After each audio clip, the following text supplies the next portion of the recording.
Hello, hello! Today is Tuesday. Another day of paningkamot na puta guys.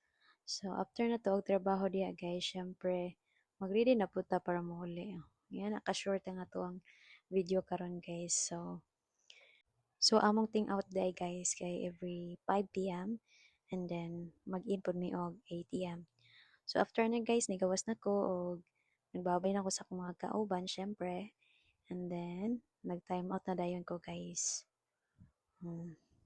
And then nagkagawas na din ko sa ako ang gitrabahoan guys. So nagdali-dali ko ng baklay kay basin muulan na pod.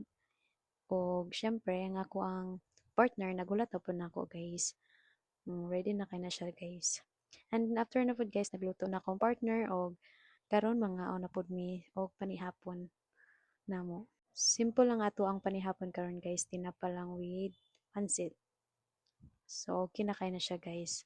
After panihapon guys, syempre, naglantaw na pod mi og salida sa kuwang partner, mauro man ginamong buhaton pag wala may laing mga lakaw.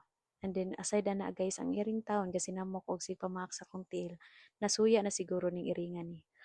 Kadugayan sa iring guys, og sige og pamaak sa kuha guys. Isa ka na siya, tanawa.